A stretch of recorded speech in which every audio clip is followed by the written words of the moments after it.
Hey, today I'm talking about the new comedy drama film, The Invite. This was directed by Olivia Wilde and stars her along with Seth Rogen, Penelope Cruz, and Edward Norton. This is a remake of a Spanish film that was based on a play. And the basic premise is Olivia and Seth are a married couple that are on rocky terms. Well, on this particular evening, she has invited down the upstairs neighbors for some wine and cheese. But things definitely don't go according to plan. And I crazy loved this movie. Everything about it was perfect. I was a little afraid it was going to be a bit pretentious going into it, and it is a hair pretentious, but I honestly didn't mind because everything was just so fantastic. Really, it's the story of a married couple coming to terms with the fact that their marriage is over. But what I absolutely love about it is that I could tell that there was still love in there, that there was this love between them. The most obvious moment was when they stopped fighting for 5 minutes and they were almost like completing each other's sentences. They had their own little language between them. But throughout the film, there were so many little moments, little gestures, little actions, simple lines where the love shined through all of the bickering and anger. That's a true to life thing with divorce, is like you can still love the person but know that you should not be with them romantically. And I feel like the movie really handled that aspect with such great nuance. It's not just a black and white story of a couple definitively getting divorced because they hate each other because of X, Y, and Z. And honestly, looking back at the film, I don't know if I think they'll get divorced after the movie ends, because this takes place over the course of one evening and like a lot of emotions come out. So like they definitely start that conversation, but just because they start that conversation doesn't mean that conversation is going to end definitively with them getting divorced. That was a great choice too, because like they definitely have more than enough reasons to get divorced, but a lot of their problems stem from themselves and not truly expressing themselves to their partner, instead just blaming the partner for the problems with themselves. So getting a divorce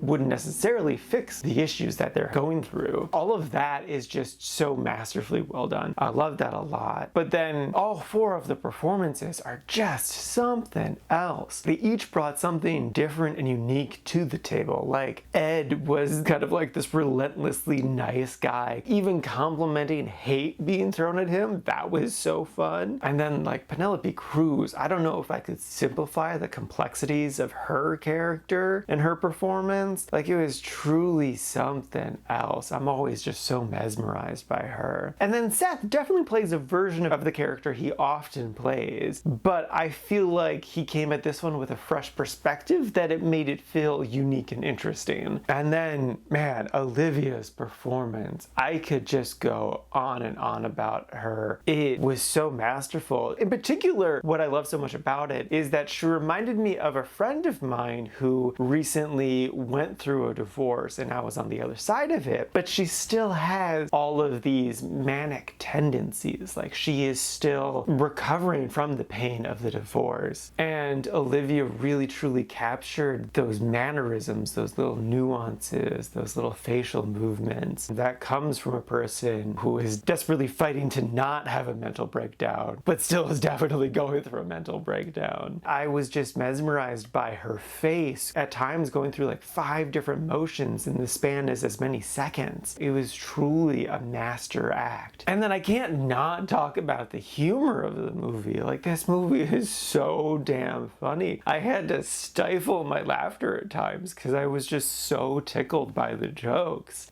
Oh my god. And like one of my favorite ones was such a simple one too, because it was just a shot from Seth's perspective looking down at Olivia, who was crouched next to the oven, pointing at it, talking about the souffle that she's making. And she's just staring up at him, wide-eyed, just pure manic mode, having a moment. And it was so funny.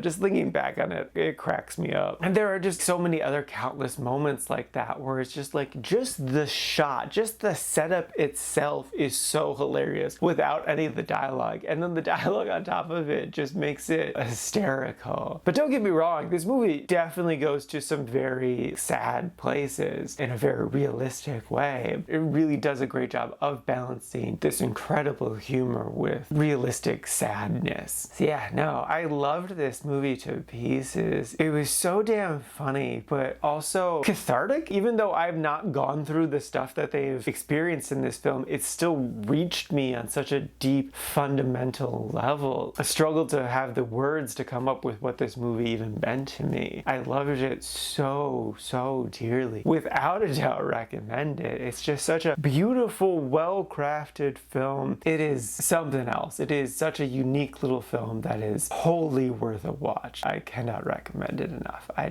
love it to pieces. And now for my ranking. I put this at number 1 in the really like section. And this is out of a total of 56 new movies so far this year.